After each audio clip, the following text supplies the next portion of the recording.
So my wife was still working with 2 kids and I made the first move. Hi, welcome to Norwegian Newcomers, the podcast where we hear fragments from the lives of Norway's immigrant population.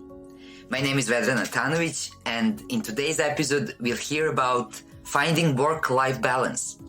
It's very normal to work also during holidays. Most of the bosses work during holidays. The only difference is that they work less.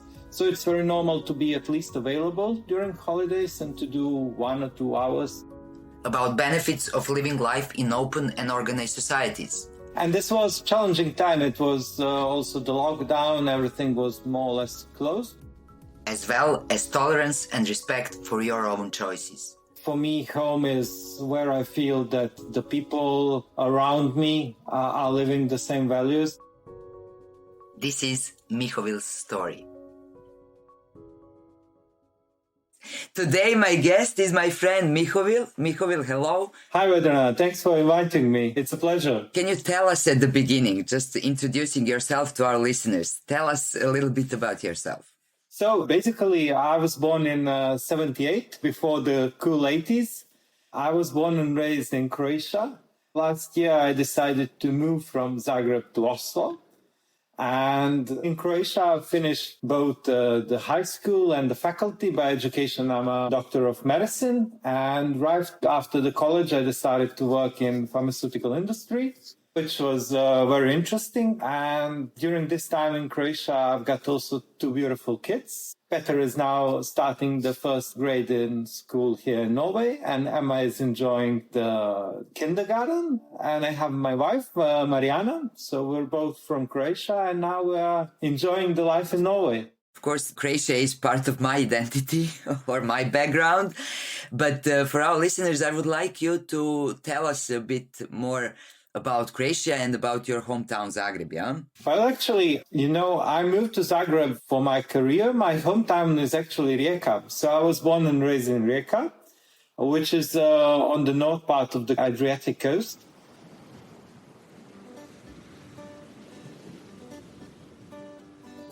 Actually, it was Yugoslavia when I was growing up. So it was a different time, an interesting time, and we were traveling quite a lot. We were close to the Italian border. Back in the days of Yugoslavia, there were quite a few brands that were existing. So we had to go for the jeans in Trieste.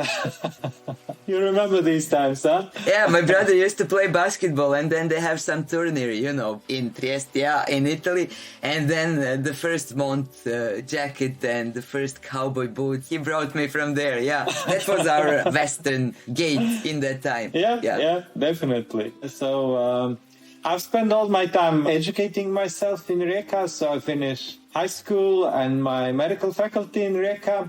And then I've started to work. The first job was in the pharmaceutical industry. I still lived in Rijeka. At my second career step, I was already half of the time in Zagreb, half of the time in Rijeka. And then at my second career movement, I had to move to Zagreb.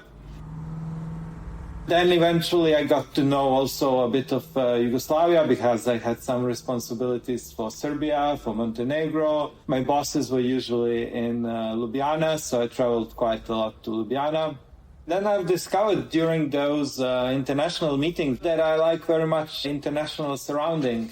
That was probably the beginning where I realized that I would like to explore a bit more, not to stay in one country, although it's a beautiful country. We've got amazing food, amazing wine, beautiful climate, especially on the islands. And I'm also a true believer in having the freedom to decide when it comes to your religious, sexual orientation. And this is also part why I love spending time here in Oslo and in Norway. Yeah, human rights, basically. But while you were living in Zagreb, did you have any preferences? Did you have any thoughts? Yeah, I could move there or there. Yeah, it's a good question. So in my 30s, it became to me quite clear that this is what makes me happy, spending time with people from all different countries. But it took me quite a while to understand what country I want to move.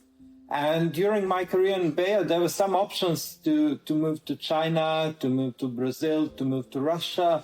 But when it became clear that I'm looking for stuff like work-life balance, organized society, rich country, beautiful nature. Then I narrowed the list, and then I was thinking about New Zealand, Canada, Scandinavia as well. Then I spoke to my wife, and she said, honey, nobody's going to visit us in New Zealand, so I'm definitely not going to New Zealand. And then we decided it's going to be Norway. 2 years ago, at my last position, there was a reorganization. And they basically sent all of us with some pretty decent package. They sent all of us home, which was an experience. Now it's time for me to move on. So this was in the end of 2019. You know, it works funny in the universe when you decide to do something. Then I got a very good offer for a new company. They offered me a very good position, but the position was based in Zagreb. And I said to recruiters, thank you very much. I'd like to be fair. My dream job is in Norway, in Oslo. If you can move this position to Oslo, I'll be more than happy to take it. But they, of course, said it, thanks for being honest, but no. So I was not working at that time. I was in between two jobs. And then I started learning the Norwegian language. I've made a list of roughly 90 contacts from everybody who could I remember. More or less nobody had direct contacts with Norway because it's very far away from Croatia. So the most contacts that I got were through second or third level. So somebody had somebody in Bosnia who was living sometime in Norway, and then the person had somebody. So basically I had my list, and I've spoke to all of these 90 people, learned Norwegian. And then when we were in the middle of 2020, it was the middle of Corona. And I was applying for jobs. I was trying to get in touch with the recruiters and so on. But when the Norwegian guys saw the number from Croatia, they simply would not pick up the phone. So it was a very strange number for them. And I understand it because the same reaction I had when I tried to call from a Norwegian phone my Croatian friends. Nobody would pick up the phone unless I would send them the message first. And then I realized it will be very hard to move to Norway and to get a job unless I travel to Norway. Then in May, I bought a ticket, but then there was Corona. I had to wait. You remember we met quite soon when I came to Norway. I came to Norway in August 2020. Yeah. So my wife was still working with two kids, and I made the first move. At that time, I didn't have any big contacts. I didn't have any relatives, no recruiters, no job. I came to Oslo and started making friends, started making contacts, both in private and business life. And this was a challenging time. It was also the lockdown. Everything was more or less closed, but it was moving on really good. I had like 85 applications for job before I got my job. And during this time, out of 100 of my contacts, friends, relatives, 97 or 98 were thinking I was completely crazy.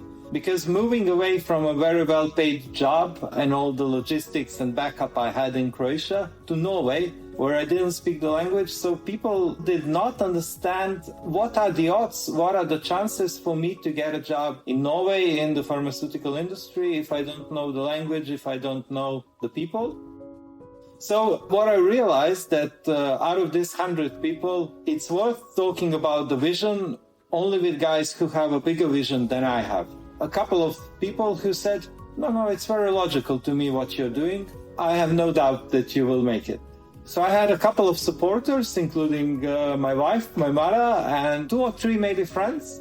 The other ones thought I was crazy. The only difference was some of them said it out loud, and some of them just did not comment. Just as a digressive, I think the thing that I was thinking about was that your reasons or motivation was just searching for human rights or societies that are more open and everything. Can you tell me a little bit more about that, comparing with Croatian society right now? In Croatia, it was a very good life. From a financial point of view, it was top-class life. Also, the price of services is much lower in Croatia, so we could afford to have a cleaning lady. We could afford to have somebody who will massage us once per week and all the other things that go along.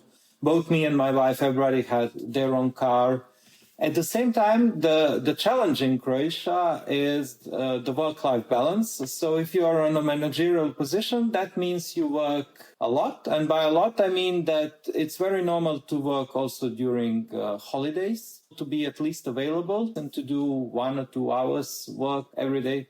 If you decide not to do that, then when you come back to work, you have like 500 or 1,000 emails. So there's not much work-life balance. That's number one.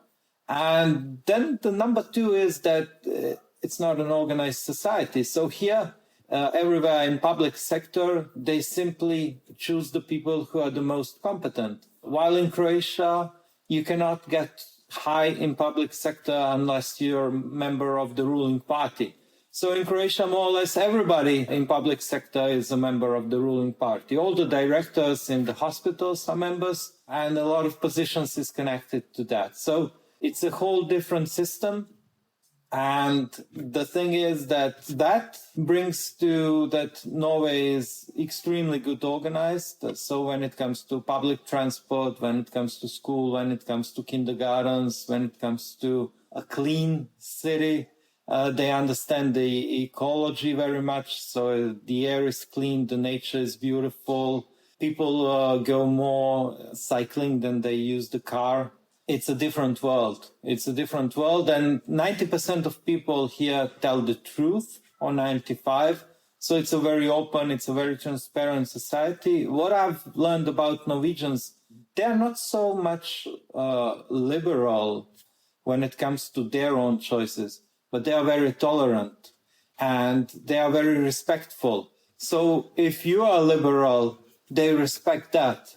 A lot of them decide to have traditional families, but at the same time, they respect very much if you decide to have a man or a wife or nobody or several of them. And as long as you do your job, they're very happy to have you. So we have guys who are living with other guys. So we have guys from LGBT community. We have married guys, and they're all working and having fun together. So it's beautiful to see that. And when we were talking about that how kids are raised, in which kind of spirit, that tolerance and respect for the nature, for your kids, you mentioned that you want your kids to be raised in the same spirit with the same values. How that process for them is going on? For them, it's going beautiful. So Peter can already speak very good Norwegian. He has no problems finding friends, and I love it that here they run from one house to another. They hang out without even us parents getting to know each other. He spends a lot of time with kids that are his age. No problem in speaking Norwegian, and the schools are beautiful here. So the school has like 10,000 square meters of playgrounds, woods. Everything is clean. There are no plastic bags, no cans.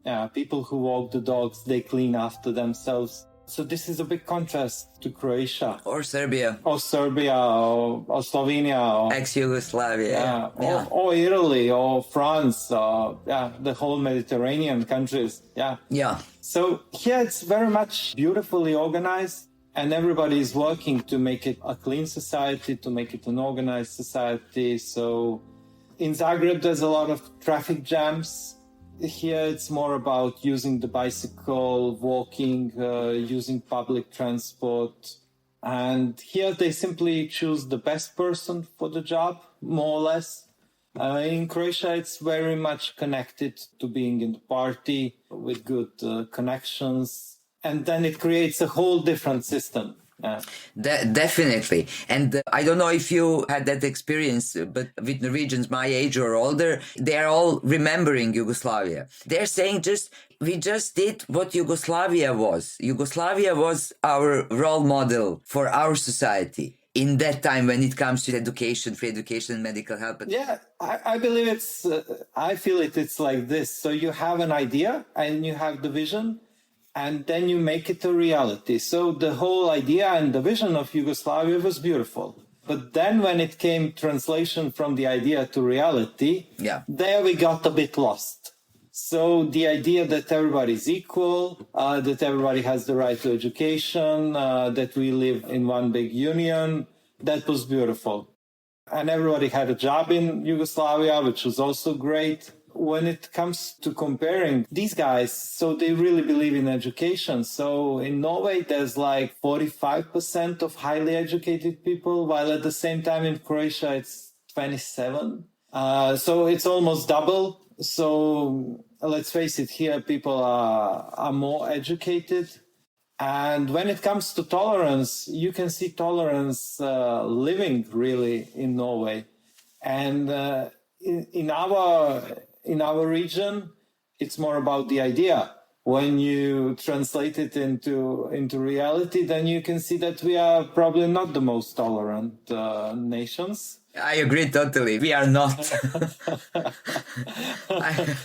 So we are, whenever there's a chance to get angry, we use it. So either we use it if somebody is gay, or we use it if in Croatia somebody is a Serbian, or in Serbia if somebody is a Croat, or we use it if somebody has different ideas.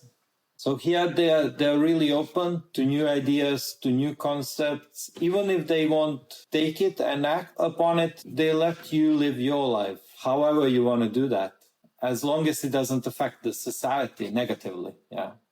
But Mihovil, did you manage to gain Norwegian friends? Yes, however, it was a process. One of the key things is, from my perspective, to learn the Norwegian language, even though everybody speaks English, but the way to the Norwegian heart is speaking the Norwegian language. And a couple of recruiters were kind enough to say to me, Norwegian language matters, and 9 out of 10 key people are Norwegians when it comes to managerial positions, when it comes to top positions in the company. And if you want to progress, you have to learn Norwegian. And it also, for having friends, it makes things a lot easier. Yeah. So I started learning Norwegian, and with Norwegians, I speak Norwegian, no matter that the quality is definitely much lower than English. And the second thing that helped me a lot is having children. So the second way I found that the way to Norwegians' hearts is through their children.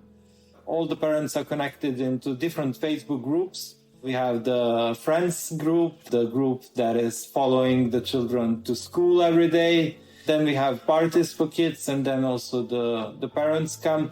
So A, by knowing Norwegian, and B, by having kids, which is obviously limiting to a degree for some people who don't have kids. Yeah, this helped me to find Norwegian friends. And the third thing is the time.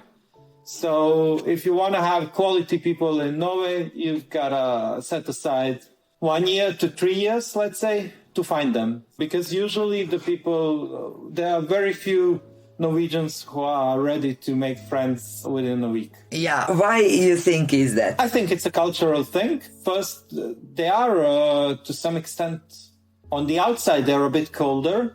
On the inside, they are very warm. And when they accept you, I feel it's for life.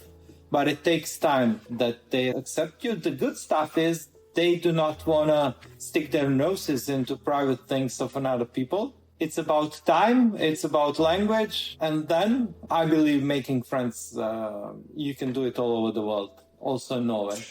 How many, what was the time that you were waiting, that it was possible to your family to join you?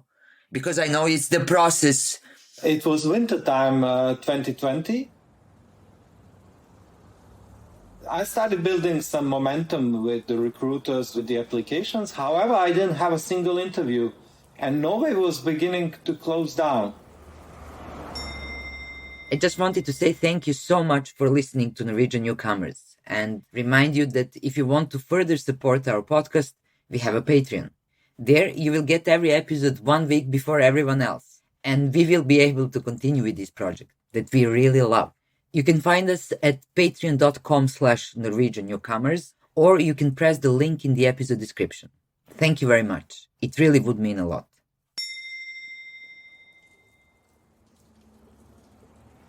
I realized that Norway is going to completely lock down. I called my wife and said, honey, this is the time we've got to go all in. Nova's going to close, so you guys should come because I believe being together is much more important than chasing the career, and the job will come. So actually what she did, she resigned without me having even the first interview agreed. They arrived during February this year. A couple of hours later, Nova was completely locked, and if they did not come, they would not have been able to come before July or August. In the matter of next few weeks, I got the job and things fell into place. And now my wife also got the job, so she's beginning to work in November as well. So now things really fell into place. Now we're again normal also to the 97 people who were thinking that we were crazy. yeah, you're back to the normality. Yeah. New normal. Yeah. Of course, we need to say that to do the thing that you did, you need to have some financial backup. I'm hearing a lot of opinion that people just think, oh, you just need to go there and everything is on the corner waiting for you. Then it's not like that. My experience was I had 6 months living with my friends who make me feel secure in those 6 months that I needed to start to be independent. And also you started learning language in Croatia. Yeah. So I was learning language every day, literally. Yeah. And I found 2 teachers with whom I was working. I had classes every day. One of them was in Spain. The other one was in Croatia. Both of them were living in Norway for most of time of their life. And then in addition to that, I've used the online platforms. I was reading news. I was listening to the TV. I was doing all kinds of... You were bombing yourself with Norwegian. Yeah. So the first thing for me was to have a dream and to build a big goal. And then after that, it's definitely building a plan that can support to translate it and to materialize it into reality. However, also to get back to doctors, for example, even though they need a lot of doctors, they are still not taking the doctors without having doctors speak language on a B2 level and without making sure that the doctor is a good team player. So usually the time necessary for a doctor to come to Norway is actually very close to 3 years. You wouldn't believe it. Yeah. So the whole process takes usually 3 years from all the recruiters, agencies, learning the language, going through interviews and everything. So the most important thing is to have like really a lot of energy, because when you're moving to a foreign country, you need really extra energy. All the things you had organized and settled in your own country when it comes to all kinds of insurances, identifications, documents, and everything that you were not thinking about even, you have to build it from scratch. And in addition to that, you have to meet new people, you have to find yourself some friends.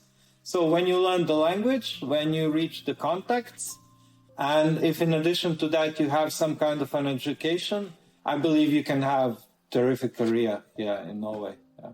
You just got to be prepared to do extra work, and then it pays off exponentially.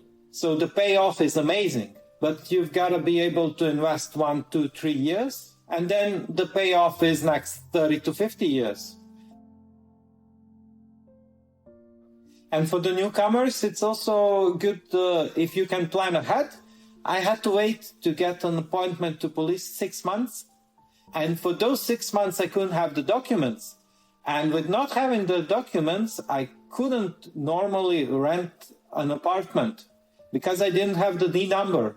So which is the basic identification that I can make any contract. I couldn't have bank account, couldn't can do anything in Norway. So if I knew this, I could easily apply for having the time or having the scheduled time in police while I was in Croatia. And then you can easily move the meeting to a date in the future. The only problem is by not having a scheduled date, you have to wait for 6 months. So an advice for the newcomers is have it scheduled, and then you can easily move it to the future if you decide to come a bit later. And so I believe it's also very important to speak with the people who have a higher vision than you, to hang around with positive people, especially when it's such a vulnerable part of life. Don't hang around with somebody who doesn't believe in you, even though it might be a great friend. Yeah, leave him for later. I'm noticing that younger generation are quite more thinking on that self-oriented way, and it's quite different. I'm wondering, this society, in which direction they are going. What do you think? It's a bit kind of general, and it's another question. It's more that I'm interested in your feeling. Yeah. I mean, I would say the young guys are definitely the evolution, and I would say they are more advanced than I am, or than we are, the way I see it. Although it's a bit hard to accept for me many times, but their way of thinking is, I think, much more sustainable. So they are thinking first about them being happy. They are looking more to be happy and healthy than just pursuing some short-term business or life goals. If it doesn't fall into happy, healthy, relaxed triangle, they simply will leave it out. And what's also important, they come from a rich society. So they were born and raised in a country where they didn't miss anything. So from that point of view, they are also a little bit more relaxed. Sometimes I don't know if I should call that more relaxed. Sometimes I'm thinking it's lacking a bit of responsibility or solidarity, how to say it. I know it's not personal, it's not, but I don't know. Sometimes I'm still surprising. The way I see it, it's a different culture, different society. So here everything is well organized, and therefore they don't need to help each other that much. Because in our countries, if you don't have somebody who can help you, you have a serious problem. You cannot do a single thing in the public institutions unless you have contacts. Then you need some friends, because it's from an economical point of view, you cannot do things without friends. And back in the days, you couldn't build a house without friends and so on. Here, the system is so good and so strong that you can basically do a lot of things on your own. And I believe this is where they come from. So they're expected to do things on their own. So when we help them, they say, okay, but they don't feel a need to help us. Did you have any feeling, because I will be honest, I'm having now the previous years, every time when I'm home, I'm enjoying, I'm recharging in a way, but I'm also feeling happy that I'm leaving for my other place to live, home, however we call. Did you have that feeling anytime? I believe my home is with my family and inside the universe. So it's really, for me, home is where I feel that the people around me are living the same values, and that can be anywhere from Norway to Australia or Canada. So definitely don't have a problem with missing home. Having said that, we're still going home because I believe for me it's important to have a good relationship with my family. So I'm thinking of maybe 2 times a year going to Croatia. We're going now for Christmas, hopefully. And once again, I'm hoping that they will visit us. I already have that feeling from here when I read the news, the stuff that's happening. And when I see the situation with COVID, for example, in Croatia, compared to Norway. And we have more or less, so there's 30% more population in Norway than Croatia. At the same time, in Croatia, we have 3,500 cases now daily with 25 deaths, and it's building up. Yeah. And at the same time in Norway, there are 350 cases and 1 death on a daily basis. So, and the vaccination rate in Norway is 91%, and in Croatia it's 50%. So I already feel that I'm closer to Norway, and the values in Norway are closer to my own values. And this does not have anything to do with having still beautiful and amazing people and amazing country in Croatia. It's just the majority of people and how the whole society is organized is better for me here in Norway. Still, at the same time, there are beautiful people with whom I have great relationships in Croatia. And the food is great in Croatia. It's a great country. Yeah. It only matters to take a look deep inside your heart, deep inside your soul, if you can say so, and see what makes you happy. Then to be able to follow that dream and to be aware that on the journey there will be a lot of obstacles, but in the end I am much happier person when I follow my dream, regardless of the fact that I have much more obstacles following my dream in the beginning than at staying at the comfort of my home. So thank you for being honest and to share the story with us. Thank you, and looking forward to hearing more stories from the newcomers from all over the world who share their experience. I think it's a great thing you're doing. Thanks. Enjoy. Take care and spend the rest of the day on the best possible way. Thank you. This episode was made possible with support from Bergesenstiftelsen, Eckbos Legat, and our members on Patreon. If you would like to support our podcast, search for Norwegian Newcomers on Patreon, Facebook, or Instagram. We are back next Tuesday. Thank you for listening and take care.